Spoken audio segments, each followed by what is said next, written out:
Ayan. So ladies and gentlemen, welcome to the MD Show Podcast, a wrestling podcast. And for this week's very special episode, I think this is my first special episode for this podcast since March 2021. Ang tagal na nun. Ang tagal na nun. Hindi ko akalain sa buong buhay ko sa pagpo-podcast na to. Hindi ko na alam, wala na akong special episode. This is my first episode since March 2021 na hindi ako gumawa ng kahit ano. Kasi most of the time, I'm doing review, blah, blah, blah. Ayoko na mag-talk. Pero for this week's pod, ladies and gentlemen, the winner of the 2021 WWE X TikTok Ring Announcer Contest, Miss Raine Cruz. Welcome to the show. Hi, kamusta? Actually, sinabi ko na agad sa intro noon last week. Nape-pressure ako. Sabi ko, kinausap ng wrestling pod to. Kailangan ko higitan yung ginawa nila. Yun, seryoso. Kaya sabi ko, higitan ko talaga ngayon. So, welcome to the pod. Nice to see you.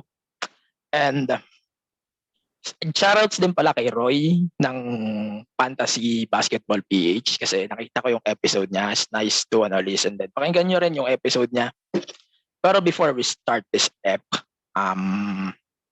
wait lang. Sabi ko, SummerSlam 2021 is the biggest episode dito sa podcast ever. Gumawa kami ng 2 hours and 8 minutes na episode dito sa pod.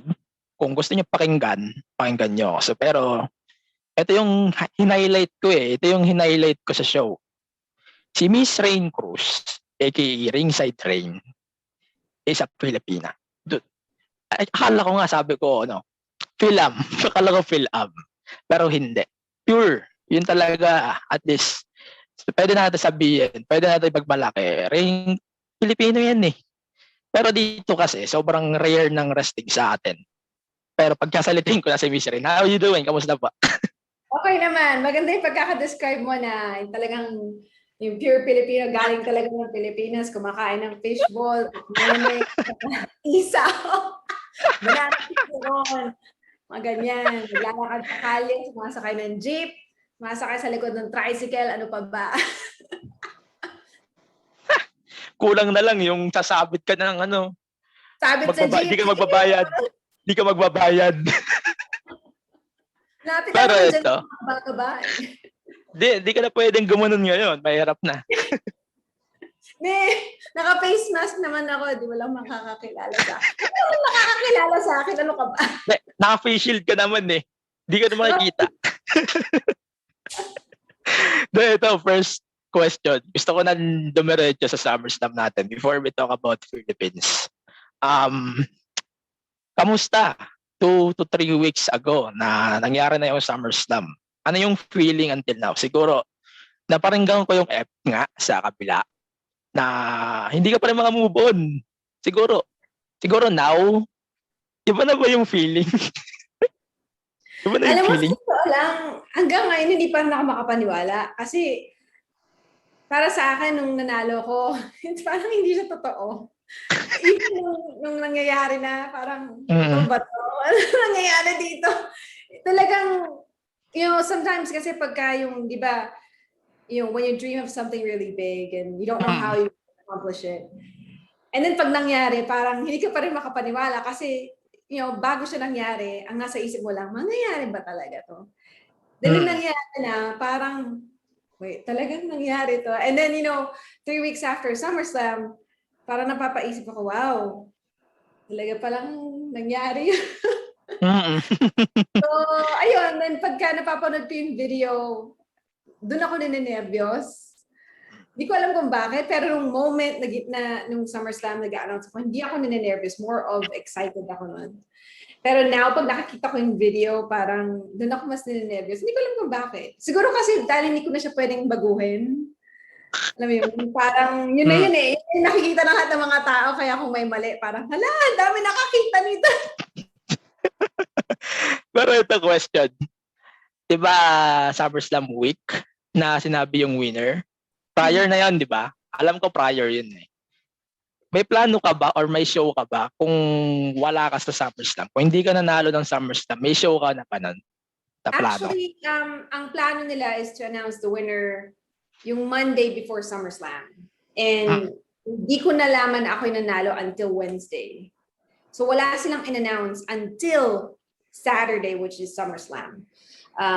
So kaya nung una, hindi ko alam na parang ang isip ko lang, wala, hindi na ako nanalo, ganun. Tapos wala lang silang ina-announce kung sino yung winner. And then next thing I know, Wednesday, nalaman ko na lang ako yung nanalo.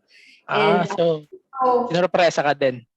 So yeah, na-surprise din ako kasi parang to me, it's like, okay, kailan ba i-announce, gano'n. Pero honestly, Wednesday, hindi siya yung official announcement. Wednesday is like yung nalaman ko mismo. They didn't really announce it until SummerSlam, Saturday. So, pamilya ko hindi nila alam, mga kaibigan ko hindi nila alam. Yung asawa ko lang nakakalam kasi kami dalawa pumunta sa Las Vegas eh. So, pero kasi meron silang parang disclosure na, sila mag-a-announce and, ayoko naman disqualify. So, and, naintindihan ko naman kasi diba contest nila, they want to bring it to whatever. So, para sa akin, okay, whatever. Like, I'll show up SummerSlam, or, announce nyo na ako yung winner, great. And we'll go from there. So, yeah, Wednesday, Thursday, Friday. So, 2 days lang ang naging preparation ko para makapunta ng Las Vegas. Pero ito, may nakabook ka na nun, hindi? Wala akong gig nun kasi ang huling show ko nun is the week before SummerSlam. Meron akong back-to-back shows. Pero may trabaho ako dapat noon. Sabado na yon. So, nag-request ako sa trabaho ko. Sabi ko, nanalo ako ng contest. I can't say what it is.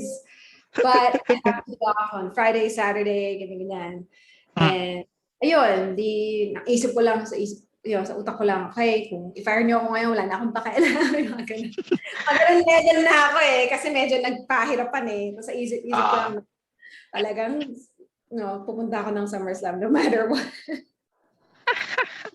Pero, eto, total na-mention mo na din yung pressure nga since Wednesday lang in-announce. Alam na rin halos ng lahat siguro na ikaw yung mag-a-announce? O hindi talaga?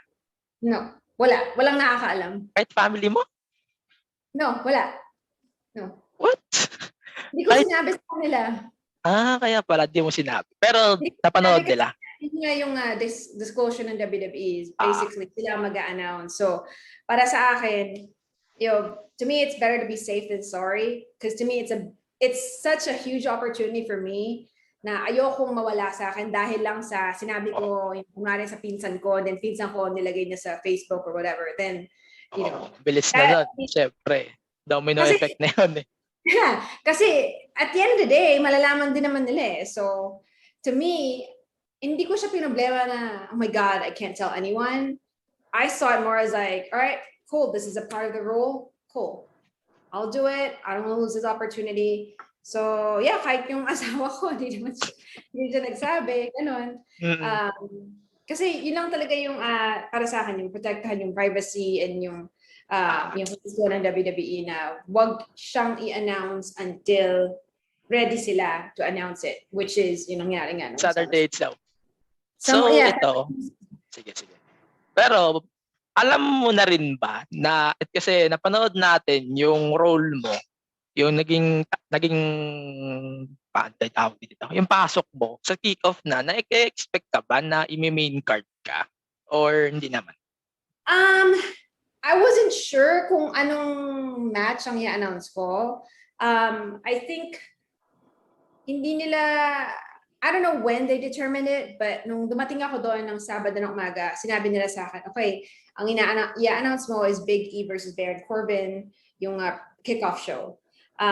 So, to me, it's like, naintindihan ko rin kasi, syempre, kadarating ko lang doon and para sa kanila, syempre, malaking pay-per-view ang SummerSlam. And, I think for them, kailangan nila makasigurado na yung mag-a-announce ng main event, it's pro. And at that time, hindi pa nila ako nakita in person. Hindi pa nila, at that time, wala lang akong experience na mag-announce in front of 50,000 people. Just 50 people. So, parang sa kanila is, okay, we want to see how it goes first. So, I think that's why, to be on the safe side, nilagyan nila ako sa kickoff show. Akala ko nga, to be honest, akala ko, di ba may segment doon na si Becky ata lumabas. Akala ko ikaw nag-announce noon. No, hindi. Ang in-announce ko yung kay Big E and Baron Corbin. Akala ko lang. Yeah. Kasi mukhang boses babae eh. Pero, di ba, sino yung nagturo sa'yo itself doon sa do's and don'ts siguro ng pag-a-announce na? Honest, sa SummerSlam or in general? SummerSlam na. SummerSlam. Honestly, ang advice lang nila sa akin is yung, especially kay Big E, instead of Big E, paghiwalayin mo yung Big and an E. Kasi madali siyang pagsamahan ng Big E. Then ang parang ang dating is Big E versus Big E. So yun ang pinaka naging parang advice nila sa akin. Make sure paghiwalayin mo yung Big and E. And then yung kay Baron Corbin, since yung character niya, loser at that time, I know Happy Corbin. Kay Baron Corbin, sabi niya, so, he's a loser. I mean, honestly, si Baron Corbin, din sabi niya sa akin, sabi niya, I'm so sorry, nanalo ka, tapos ang i-announce mo, me, like I'm a loser. So, parang, so sabi nila sa akin, so pag kay Big E, sobrang saya, gano'n, si Baron Corbin, malungkot. And, syempre, to justify the characters. So, yun ang parang mga naging advice nila. And, naalala ko nung bago kami mag-rehearsal, tiyatanong ko sa micro, sabi ko sa akin, so, do you want me to announce it this way, that way, and then sabi niya, Raine, this is your prize. You want a contest. Be yourself. Do whatever you want to do. This is your prize. Like, enjoy the moment. Tapos sa isip ko, oh my God, that's amazing. Kasi para sa akin, hindi nila ako diniktahan na paano ko gagawin. Hinayaan nila ako na maging ako.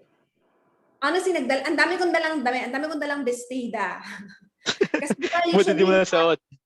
Kasi yung mga ring announcers nila na babae, usually naka-bestida sila, di ba? And to me, my character, sa local wrestling shows, I mean, I just started this year anyway, pero ang character ko, at least, lagi ako yung black na pantalon, tapos meron akong yung maningning na blazer, mga ganyan. Parang lang sa akin, I always wanted to be, I don't know, I just want to be like, different. Not for the sake of being different, but to me, that's just how I am in general. Like, ayokong mag-fit sa isang mold na ganito lang dapat ang itsura mo. So, yun lagi ang, pupunta ako ng mga events ko. Meron ako yung shoes ko, maningning, puro mga glitters, gano'n. Tapos yung blazer ko, puro glitters din, gano'n. So, yung itsura ko mismo sa SummerSlam, gano'n ako magbihis sa mga events ko. And in my head, I was like, well, that's not really the standard at WWE. So, ang ginawa ko, nagdala akong dami kong dalang damit. Siguro mga 4. Ganon. Tapos pagdating ko doon, sabi ko sa kanya, okay, so kung marami akong dalang damit, sabi ko, anong gusto niyong suot ko? Anong gusto niyong papalit ako? Ganon. Sabi niya, no, this is fine. Tapos nang sinabi niya, sabi ko, oh my God, this is amazing. Kasi, kagaya na sinabi ni Mike Ram, just be yourself. And I think, yun yung pinaka nakatulong sa akin nung time na my whole experience at SummerSlam, yun ang parang pinaka nakatulong sa akin to be comfortable. Kasi I was just myself.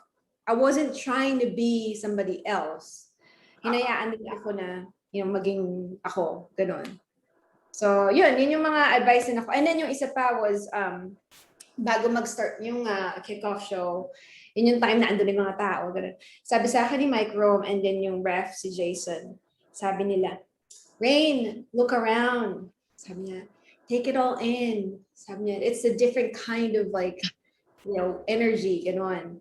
Tapos nung una naisip ko, gagawin ko ba talaga? Kasi, baka nervous ako. Kasi up until that point, hindi ako naninervous eh. More of excited lang ako na parang, oh my God, ito na. Ganun.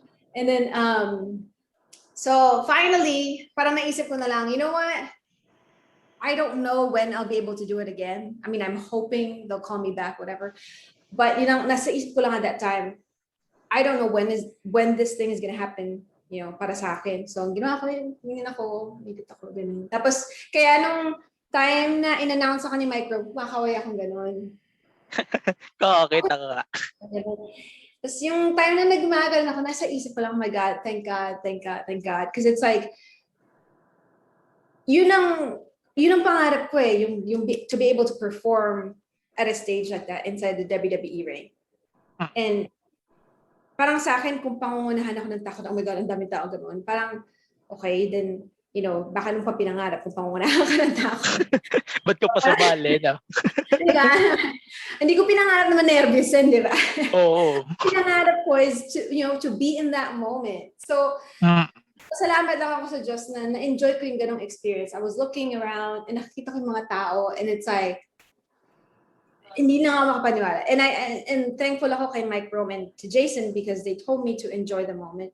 And yun yung mga naging advice nila sa akin. So, talagang nakatulong siya kasi hindi, parang ang nangyari talaga is na-enjoy ko talaga yung buong experience.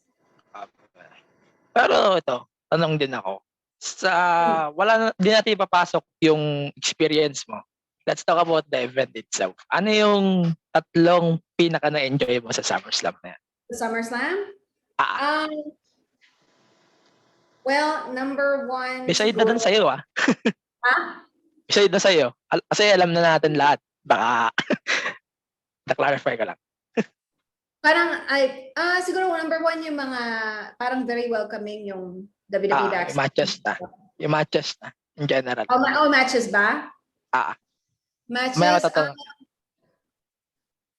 So, well, number 1 kay John Cena versus Roman Reigns. And then number 2, Edge versus Seth Rollins. Number 3, trying to think. Number 3, as much as I want to say kay Becky Lynch and Bianca, medyo, it was cool na bumalik si Becky, pero mas na-enjoy ko nung bumalik si Brock Lesnar.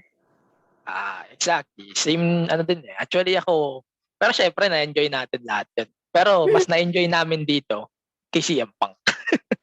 Pero different company na yan. Speaking of CM Punk, punta tayo sa paano ka nag-start manood? O paano ka nag-start ma-addict sa WWE ganun? Or wrestling? Okay, so nag-start ako manood bago ako umalis ng Pilipinas in 2007. I'm sorry, 2006. And at that time, nagta-taekwondo classes ako. Kasi sabi ng nanay ko, mag-aral ka mag-taekwondo para pag nabully ka dito sa Amerika, may papagtanggol mo sarili mo. Ang nangyari, yung parang sprain yung paa ko, yung ankle ko, ganun. Until now? Di na. Ha? Masakit pa ngayon? Hindi naman. Hindi na. Kala ko. Sige. So, ayun. So, ngayon, di nasa bahay lang ako. And then, nanonood lang ako ng TV. And then, nakita ko na lang si John Cena. Sabi ko, ano nagagagawa ng mga taong tragahampasan ng upuan? Tapos, next thing I know, araw-araw, di ba nire-replay yun lagi, di ba? Sa USA? Sa Jack? I think sa Jack, oo. Yes. Oo. Sa Jack TV. Nire-replay siya palagi. So, lagi ko siya ngayon, napansin ko nga, araw-araw pinapanood ko na, nainganyo na ako sa storya. And then, yun, parang natuwa lang ako kasi hindi siya yung typical na, alam mo yung pag nanonood ka ng movie na parang, okay, determine na lahat. Or nanonood ka ng teatro, determine na lahat. O para lahat, determine na. Yung WWE, natuwa ako kasi merong interaction with the crowd. And, yung story, even though may idea sila ng story, parang ang nag-judge pa rin yung tao eh. Kasi yung tao nag-react and then, yung WWE, okay, they take the results or whatever, they take the reactions and then they apply it to the storyline. So, yun, nagustuhan ko yung ganong aspect na involve yung audience. Kasi parang, I don't know, parang feel mo part ka nung show. And then at the same time, nung nag-move na ako dito, nung pag nanonood ako ng WWE, it makes you feel at home, which is weird. Kasi diba, WWE is based here in the US. for some reason made me feel at home kasi at that time, homesick ako. Pag nanonood ako ng WWE, naalala ko lang, kami ng lola ko nanonood or kami ng lolo ko nanonood. Ganon. So, ayun. So, parang naging nakatulong sa akin ng WWE or, at least watching wrestling in terms of yung ma-feel ko na parang may community din ako kasi doon ako nagsimula magkaroon ng mga friends dito. Pag nakita nila ako may suot na WrestleMania shirt or ganon. Doon ako na para naka-connect sa mga tao dito. Ganon. Kasi siyempre, di ba, bagong dayo ka, hindi mo naman alam ko ng culture dito, ganon. And that's the only thing that I knew. Wrestling. So, dito kasi sa atin, alam mo naman dito, mayroon kasing cancel culture dito na, ayan, fuck wrestling. Scripted naman yan. Manood na lang tayo ng UFC. Hindi mo ba siya na-encounter yung mga ganong crap na ganon? Sa Philippines, I mean, it's not just in the Philippines, honestly. I mean, I even like when my coworkers found out that I watch wrestling, sabi nila, ba't hindi nakanood yan? May fake naman yan, ganun.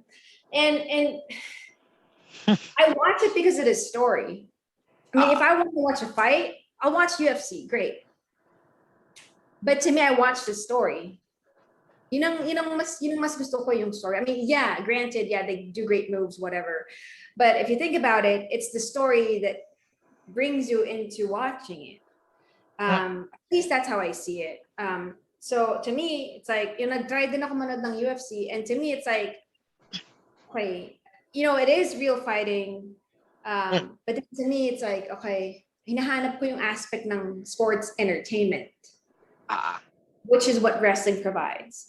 And again, no matter how much the fans cheer, while watching, combat sports or UFC, for example, hindi sila ang nagdetermine ng storyline compared to WWE.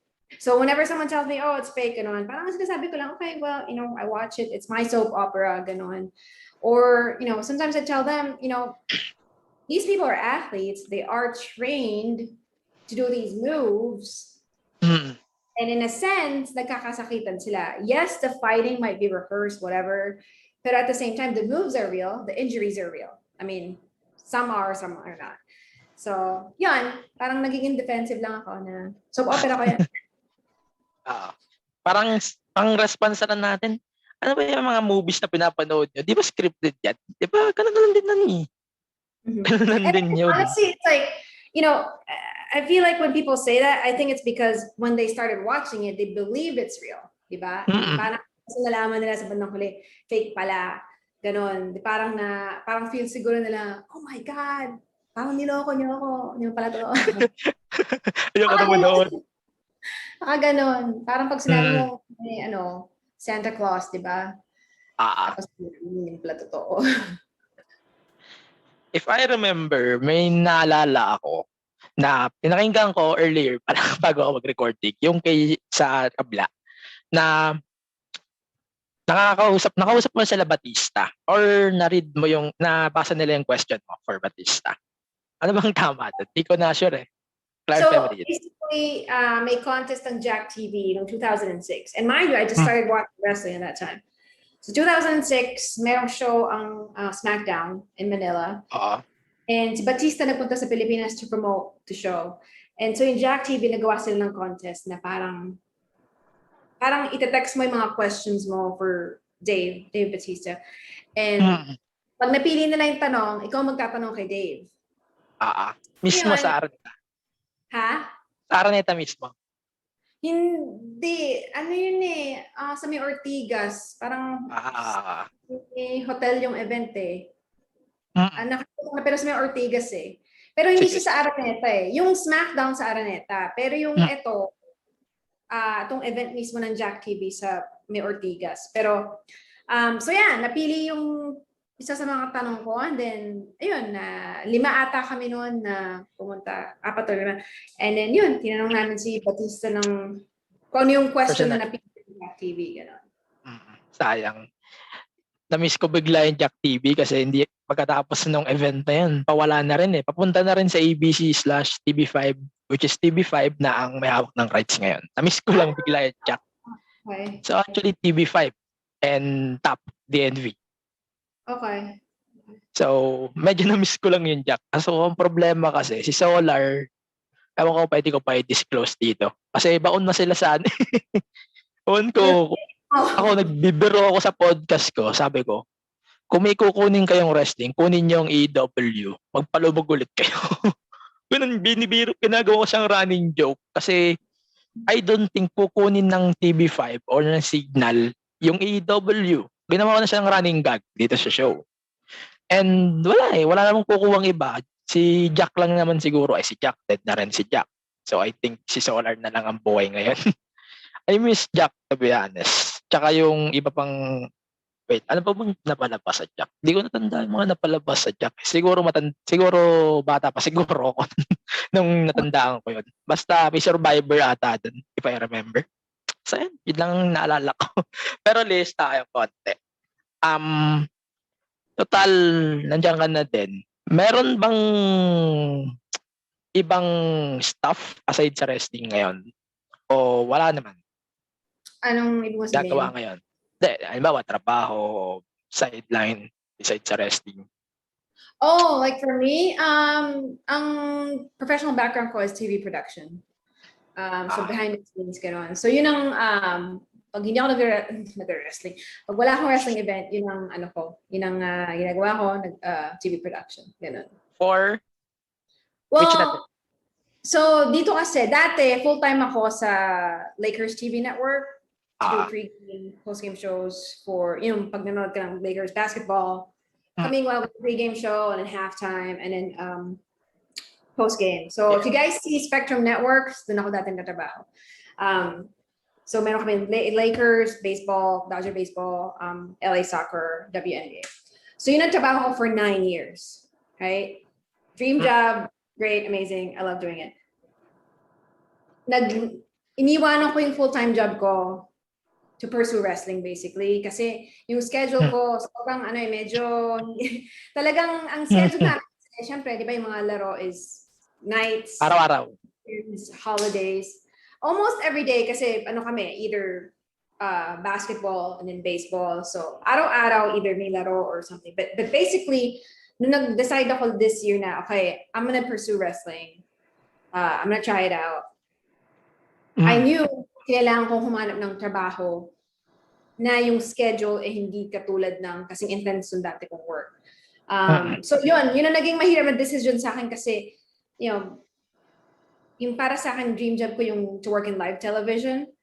And yung experience ko sa Lakers TV network, it's, I'm not a basketball fan, I'm not a sports fan at all. Pero yung experience ko doon, it's like really great. And I just had to make a choice. So now I'm back to like freelancing, which is basically, you do TV production elsewhere kung saan ka pwede mabook, ganun.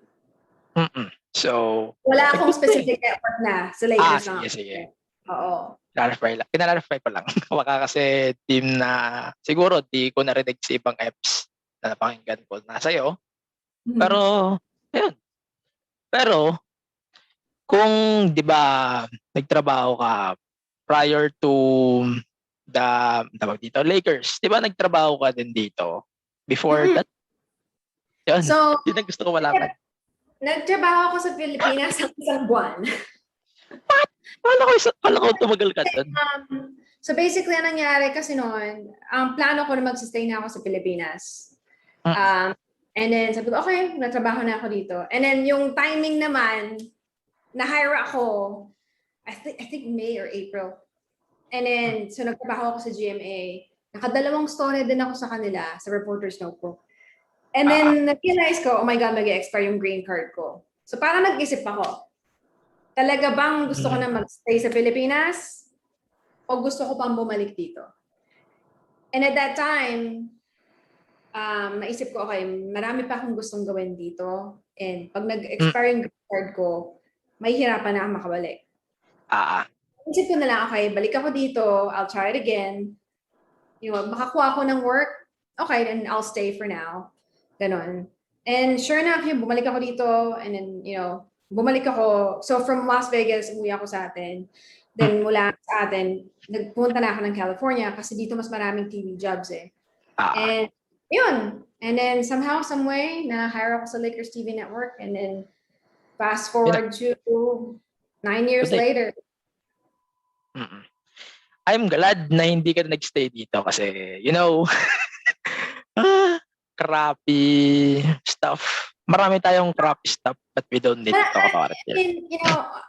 Marami rin namang, crappy stuff dito. I think it's always, the grass is always greener somewhere else. Pero, I guess, nasa perspective na lang din natin kung saan mas... Kasi sometimes pag umuwi ako dyan, oh my God, gusto ko na magstay dito, ganon. And parang parang mapapisip ka. Oo. Oo, ganon. Ganon naman lagi, parang isip ko na parang sometimes pagka yung... Kasi dito, syempre real life, I deal with, may traffic din dito, may politika, mga ganon. Syempre. Ganon din. So, meron ding mga issue dito na, dahil, and then to me, hindi ko na alam ang mga issue sa atin. So to me, ang naisip ko lang lagi sa Pilipinas ngayon, ang bakasyon, sarap buhay, ganon. Kumain. So, uwi na ako, ganon. And then, so, parang, sa akin, parang isip ko lang din, at that time, nung nag-decide ako na, or at least isip ko, magsistay na ako sa Pilipinas. Kasi ang mindset ko noon, okay, bakasyon sa Pilipinas, ang sarap ng buhay, ganun. And then na-realize ko, wait, okay, kailangan ko na magtrabaho, kailangan na ganito, ganyan. And so, okay. Now, ito na yung real life ulit. Para nag-grad ka ata pa. Wait, okay. Nag-grad ka. Narinig mo na ako? Rinig na kita. Pero ito, medyo list tayo ng konti. Kasi, kinakabahan pa rin ako. Pero, Biro lang yun. Running gag ko na lang yan. Sige. Pero, sa wrestling na tayo. Kung, ako confused kasi ako, whole time, buong, diba, I scrolled your IG, I scrolled your everything. Bakit parang you're using two names, right? Which is Ringside Malaysia. Ay, sabi ko gusto ko lagi yun ito eh. So, Raine Malaysia and yung Ringside Raine. Bakit parang, ano yung difference ng dalawa? So, si Raine Malaysia is like my character for OCCW, Orange County Championship Wrestling. So I started with them. Sila yung pinakauna kong promotion. And yung promoter ko doon, first event ko sa kanila nitong February lang. And sabi niya sa akin, Raine, you need a last name. And I said, can I use my real last name? Sabi niya, no. Sabi niya, okay. So ngayon, binigay niya sa akin yung Malaysia. Ganon. And so yung sa wrestling world, yun ang last name ko, Raine Malaysia. And but I never went by yung sa Instagram ko, ganon. Kasi parang isip ko hindi siya catchy. Tapos, and then at the same time, meron akong pangalawang promotion na nag-pick up sa akin, Venue Wrestling Entertainment. And to me, parang nagbe-build ako ng brand. And parang naisip ko lang, Raine Malaysia, parang hindi naman catchy. Tapos nag-iisip lang, okay lang. So naisip ko, Ringside Raine. So ngayon, Instagram ko, Ringside Raine, everything else is Ringside Raine. Sa OCCW lang talaga ako, Raine Malaysia. So, ano lang siya, parang exclusive na lang siya. Yeah, parang gano'n. Yeah, kasi hindi ako Raine Malaysia elsewhere eh. Ringside Raine ako elsewhere. Ang naisip ko sa Malaysia, yung Pinoy, diba, may Pinoy word dito na Malaysia. Oo, ganun yung naisip ko. Sabi ko, ba't binigyan niya ito ng pangalan na, parang honestly, so ang story niya, yung promoter ko, ang last name niya, Malice. Sabi niya, anong Tagalog ng Malice? Sabi ko, Malaysia. Sabi niya, di na lang ang last name mo. Kaya pala. Ganon. Pero nung syempre sa WWE, nung tinanong nila ako, anong last name? Cruz. So that's why Raine Cruz, ganon. Ayaw lang gamitin yung Ringside Raine eh. Raine, ang gusto nila yung real name ko. Siguro, nakita na rin nila yung mga bago mag-show siguro. Kaya ayaw nila. And I think kasi parang isip nila, pagka yun ang sinabi nila, parang ang mangyayari, hindi na yung, ang gusto na i-present is yung real na tao versus, real na tao. versus yung parang ringside na parang magmumukhang parang, parang fake, gano'n. I mean, meron na nga ako mga ganong comment na parang setup lang yung pagkakapanalo. Kasi baka akalain ng iba, di ba, pag may mga ganitong winner-winner, minsan dapat talaga ina-announce na during the event. Pero yung sa'yo, di ba, in-announce na prior na, di ba, sa SummerSlam. 5 Yun minutes talaga lang. iisipin nila. Yun talaga iisipin nila. Siyempre. Marami lang talaga mga naghahanap ng kaguluhan sa life. Yun lang ang na-realize ko dyan eh. Alam mo yun, parang, I don't know. I mean, at least yun ang napansin ko na parang, I mean, you can't please everyone. You know, parang sa akin, sa isip ko, okay, isip nyo fake, okay. Yung judgment ko, okay. Diba, nasa love your mindset. Yun ang naisip ko, okay. I mean, kung isipin nila na fake, mawawala ba yung, alam mo yun, people may think it's fake, whatever. People have their opinions, but they can't take away what I've done, what I've put in to get to, that level, at least yung sa SummerSlam, gano'n. Parang yung experience ko, sure, judge me, whatever, hindi nila maaalis sa akin na yun yung naging experience ko. So, yeah. Opinion nila, naman yan.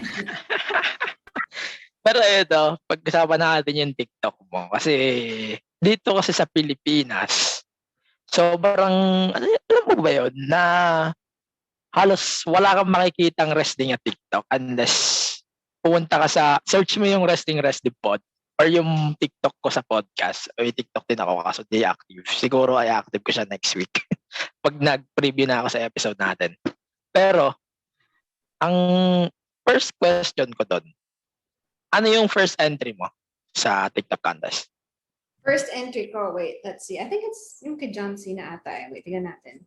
Alam mo, gumawa lang ako ng TikTok para sumali sa contest na to, ha? Yun lang yung reason mo?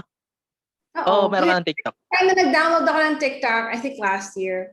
Sabi ko, ito hindi ko maintindihan. Sabi ko, Ganyan din ako. Ganyan din ako dati. TikTok, in-uninstall ko. Tapos nung nilabas nila yung contest nung July, sabi ko, of course it's on TikTok. Wala akong TikTok. So yung mga wrestler kong kaibigan, tinuruan nila ako paano mag-TikTok. Ayun yung kay John Cena, yun yung unang entry. Kay John Cena nga. Ang TikTok culture kasi dito sa atin, alam mo yun, puro cover, ganon. Hindi yung tawag, kung hindi cover, yung mga facts, halimbawa, political facts na peke. Iba yung iba yung TikTok culture dito. Kung dyan sa inyo, siguro, nag-try din ako one time, nag-VPN ako for some reasons. Wala naman ako nakikita ng gano'n. Dito lang talaga, sobrang, ang TikTok dyan, ibang-iba talaga. Kung ano sa TikTok dito na mga, sometimes may mga tips, mga informative, whatever stuff. Yun ang maayos kahit paano. Alam kasi pagka napapansin ko, ganun na ako ng ganun. Scroll, isang oras na nakatapos. Hindi ka na matatapos. Hindi ka na matatapos. Kaya ginagawa ko sa TikTok, nag-upload na ako, tignan ko yung comments. Okay, sasagutan ko yung mga comments. Question. Tapos naalis na ako. Kasi pag pinanood ko lahat, wala na. Naubos na yung oras ko. Isang oras, di ka matatapos, kakascroll mo. Hindi ako nakakain. Pero, di ba, ilan sinad mong entry pala? Honestly, ang qualified lang is yung, so nag-gawa silang duet with WWE, and it's John Cena, Edge, Bianca Belair, Sasha Banks, and The Undertaker. And actually, there's one with Paul Heyman too. So, ginawa ko sila ×2. So, wait, tama. Ginawa ko everything except yung kay Paul Heyman ×2, so 10. Pero meron pa ako ibang mga video na in-upload, pero ang considered lang na entry is yung mga wrestlers lang na yun. So ang ginawa nila is selected lang yung wrestlers o lahat? Oo. Hindi talaga ako nagti-TikTok. So, sila mismo ang namili. So, basically, yung Mm-mm. do it is like yung one box si John Cena lumalabas ka naman. Tapos yung kalahati ikaw, gano'n. So, sila mismo ang I think they did that on purpose para to make sure na fair ang judgment ng lahat. Na parang, yun, parang okay, i-judge nila si person A, B, and C according sa paano i-announce si John Cena. And then ngayon, paano si Edge, gano'n. So, nung nag-install nga ako ng TikTok para sa dalawang bagay. Number 1, nag-comeback kasi si Somi noong August. Number 2, yung SummerSlam. Ang na-notice ko kasi, parang ilang wrestler lang yung ano na dyan. So, pili lang ba talaga yung i-dub? O ano, hindi naman. Maraming, yung i-dub mo na announcing, ganun. Yun lang yung 5 yun. Si John Cena, Edge. Siguro, hinahype din nila yung SummerSlam. Yun. I think yun yata yung, if I'm not mistaken, kasi sabi nila, this is the first time na they did that type of contest via TikTok. So, sinubukan nila kung paano mangyayari, gano'n. And then, sabi ko, well, it's very effective kasi napa-download ako ng TikTok para lang sumali. Sobrang effective talaga eh. Pero actually, sobrang natuwa ako sa mga entries mo. Personal opinion ko lang. Ayokong magbasa ng ibang opinions, but sobrang natuwa ako doon. Personal favorite ko, I think, kung nilabas mo yung kay Heyman, siguro yung pipiliit ko. Yung meron ako kay Heyman, I think towards the end, yun ang naging entry ko. Pero hindi ko alam, pinost ko rin yung kay Paul Heyman, pero hindi ko kasi alam kung ano ang mismong naging, kung ano ang pinili nila eh. Hindi nila sinabi sa akin eh. So, i-check ko yan mamaya. Yun lang hindi ko na-check eh. So, I'm going to check that later after na recording. So, wait. Bago kitang I'm going to ask you a question kasi maraming nagtanong sa community kasi ako admin ako ng isang wrestling group here in the Philippines, the biggest wrestling group here in the Philippines, which is WWE Philippines, the original DOC. Basta yun na yun, pangalan. May nagpatanong kasi kung ano daw yung dream match na gusto mong i-announce. Any company. Baka naiwan ko eh. Honestly, nangyari na. I was really hoping that I could announce John Cena versus Roman Reigns. Yun ang kasi alam mo sa totoo lang nung para sa contest nag-record ako ng parang ina-announce ko sila pareho. I mean John Cena, John Cena is one of my favorite wrestlers, so John Cena and Batista. So nung sinubukan ko yung introduce si John Cena and then Roman Reigns, yung parang reigning, defending, undisputed, tribal chief, Roman Reigns. And then yung character ni Roman Reigns ngayon na sobrang talagang dominant as a heel. Parang nung sinubukan ko siyang i-announce, parang oh my God, talagang dalang-dala akong emosyon. Paano kaya kung sa main event ka nag-announce? Pero yun, talaga kaya nga naisip ko nung nanalo ko, sabi ko, sana, baka naman pwede.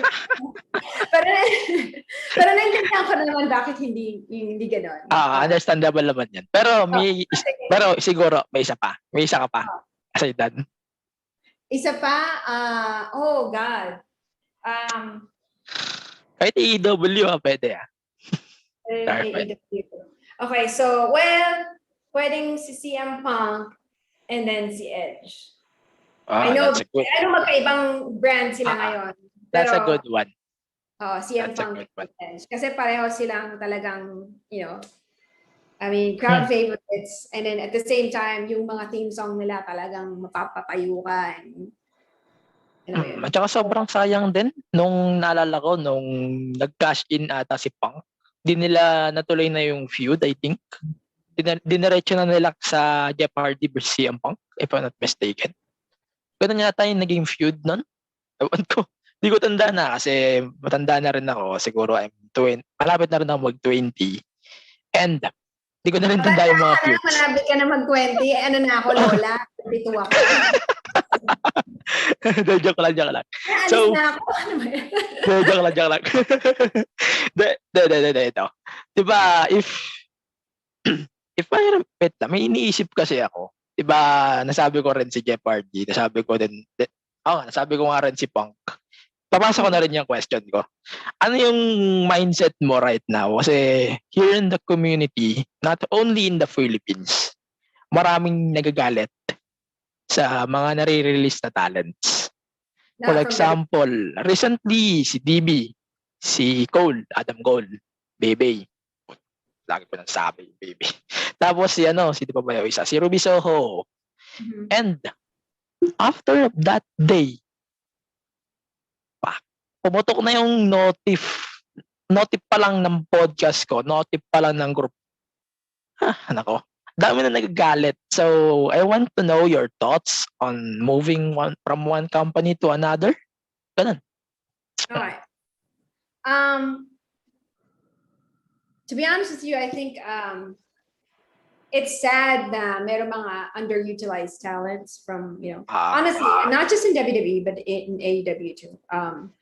But, ang trend ngayon is maraming talent from WWE ang lumilipat sa AEW. And to be honest with you, I understand, they get released and they move on with their lives, lumilipat sila ng AEW.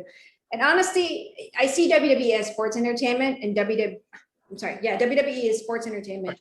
AEW is like more professional wrestling. And I feel like yung AEW kasi parang attitude era, hardcore professional wrestling. Yeah, yung mga ganun type. So honestly, even though na-release yung mga talents like Ruby Soho, I think blessing in disguise na napunta sila ng AEW. Because hindi nila na nakukuha yung full potential nila sa WWE. Might as well go to another promotion like AEW. That's good take. Pero pwede sila magstay sa WWE, but then kung hindi nila nakukuha yung spotlight na kailangan nila, I mean, what's the point? Ego to ego rin kasi. Mm-hmm. And I mean, it's really sad kasi, to me personally, I feel like, spotlight sometimes are on the same superstars over and over again, and kaya parang, naawa din ako. Lalo na nag-start ako mag-work ng indies, na parang nakita ko yung hard work ng mga tao, mag-wrestling sila, walang bayad, kung may bayad, panggas lang, gano'n. Actually, din naman sa akin. So parang, the fact na parang, hindi nila makuha yung spotlight that they deserve right now, nakakalungkot. Nakakalungkot. Pero, kung nagkaroon ng pagkakataon, someone na na-release from WWE to shine, at AEW, to me, it's blessing in disguise. Yung pagkaka-release niya, ganun. I mean, nakakainis, pero at the same time, do you really want WWE to keep someone like Ruby Soho and then jobber lang siya? Yeah. So, siyempre, kahit naman sino siguro magagalit din talaga. But, we don't blame them because in the end of the day, may iba pang promotions. Di ka naman kawalan. Ganun. Diba? And, I mean, I understand WWE is like the biggest, wrestling company, pero kagaya nga sinabi mo, meron pang ibang mga promotions. And AEW, I mean, AEW is like, talagang, nagiging competition na talaga siya ngayon ng WWE. And marami na nanonood ng WWE. So, it's not to say na WWE lang and all be all. There are other companies out there for, these wrestlers to shine. So, yun. Anong oras na? It's 9 p.m. Eastern Time. Wait lang. Kati na lang. 12. Wait lang, bulag ako eh. I think it's 9 p.m. 9 p.m. Pacific na. Pacific pala. Sorry kasi ako Eastern Time lagi eh. Sorry. Pero ito. Nag-ano kasi ako, di ba? 12 hours dito. 12 hours. Okay. Ako may time ako dito na sa'yo. 12 na sa'yo, 9 sa akin dito. Kaya hindi ako nasanay. Kasi di ba, pag pinopromote din yung shows is Eastern Time din. Kaya, if we're let you go, You're going to answer some questions. Mabilis lang to. Don't worry. 1 minute. I think, hindi ko na mata-timer, but yan. Oo, Pero hindi ito, na. sige.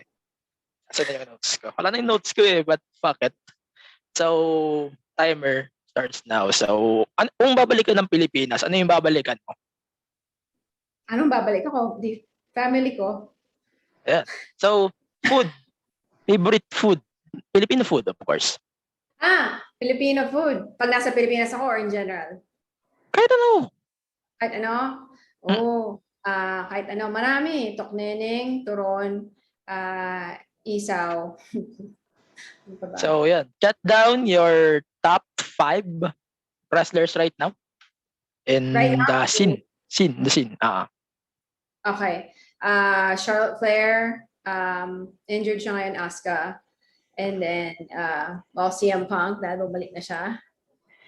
Roman Reigns, because he turned heel. And if Edge comes back, Edge. So, kung papapiliin ka, wisely, explain mo lang sa mga, konting explanation. WWE or AEW? Kung papipiliin ako in terms of... in general na. In general? Parang summary mo na lang. I'd say WWE because that's how I started watching wrestling. It's not to say that I don't watch AEW or I don't appreciate AEW. I've just been watching WWE for the longest time. So, yeah. So, and finally, kung babalik ka ng Pilipinas, aside sa pinag-usapan natin kanina, gusto mo ba mag-work dito? Sa wrestling scene natin? If may mabubuhay pa na promotion, if gano'n. Yeah, I mean, makaka-contribute ako sa wrestling scene natin dyan, why not? So, yeah. Thank you ulit, Miss Raine Cruz, for joining our episode for this week. Ay, a special episode. So, before kitang hayaan na mag-plug ng stuff mo, the floor is yours. Okay. Well, first of all, salamat sa pag-invite sa akin dito. I really appreciate it na yung inimbitahan niyo ako na to tell my story, ganon. Tuwa ako, thank you. And for me, you can find me on Instagram, Twitter, TikTok, and even on YouTube at Ringside Raine. And Raine with E. Meron po siyang E sa bandang huli, Ringside Raine. And then if you're listening and you're here in the US, specifically in Southern California, you will find me this next Saturday, September 18th at Orange County Championship Wrestling. I'll be ring announcing for Gold Coast Federation, and September 24th, Friday Night Lights, presented by Venue Wrestling Entertainment. And any other shows that I will have, you can find it on my Instagram, because I usually promote it on my Instagram and Twitter as well. So, yes, that's it for this week's episode. Thank you, Miss Raine Cruz. I appreciate the fact na you're here in the show. I wish na makaulit ka dito. Update mo lang ako if if you can do another appearance here, just head me up. Okay, so, yes. Thank you. See you soon. Thank you.